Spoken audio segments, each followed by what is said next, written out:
إن شاء الله هنعمل بريوش أو منجقونة بورسعيدي بأجمل الأشكال وأحلى الحشوات. عجينتها مطاطية هشة وقطنية. يلا بينا نشوف هنعمل إيه.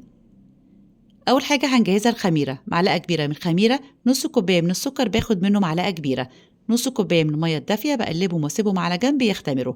وآجي الخميرة بعد ما تفاعلت بنزلها في طبق كبير وأضيف عليها باقي السكر، معلقتين كبار من اللبن البودرة، معلقتين كبار من الزبادي. عندي بيضتين، هاخد بياض البيضة على البيضة، أما الصفار فهخليه للوش وأغطيه وأسيبه على جنب. يعني عندي بيضة وبياض بيضة. عندي معلقة كبيرة من الخل، باكيت فانيليا، نص كوباية من اللبن.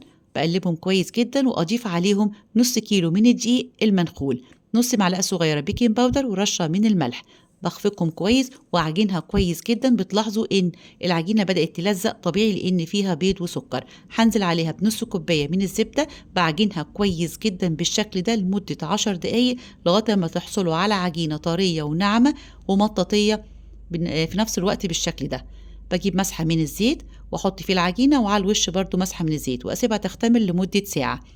جهزي بقى الصواني بتاعتك مدهونة زبدة أو زيت. وأدي الحشوات، عندي زبيب وشوكليت.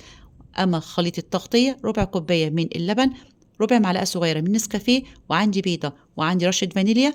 بخفقهم واحط الخليط كله مع بعض. وادي العجينة بعد ما اختمرت معايا ما شاء الله حلوة جدا. امسحي ايديكي مسحة من الزيت وابدأي ان انت قسميها وحاولي ان انت ما تضيعيش الخمر منها.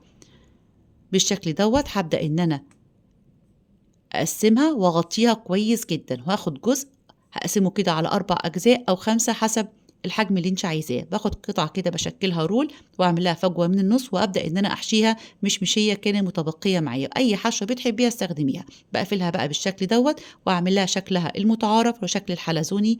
عشان اعرف الحشوة جواها ايه بديها كده مشمشية على الوش. والشكل التاني بحط له شوكليت شيبس وبرضو هقفلها كويس قوي وهديها كده شوكليت على الوش.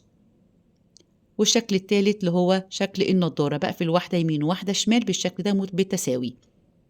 ونفس الشكل هو هعمله بس هديها زي فجوة كده من النص، اديها كده شكل قلب.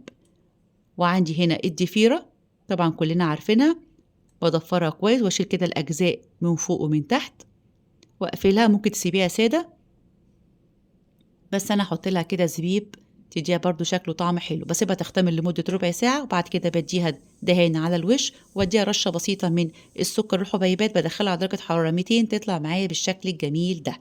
ولو عجبكم الفيديو ما تنسوش الاشتراك في القناة وتفعيل الجرس وسيبوا لي تعليق حلو. سهلة وبسيطة وخفيفة جدا. اديها بقى مسحة من الزبدة وبالهنا والشفا.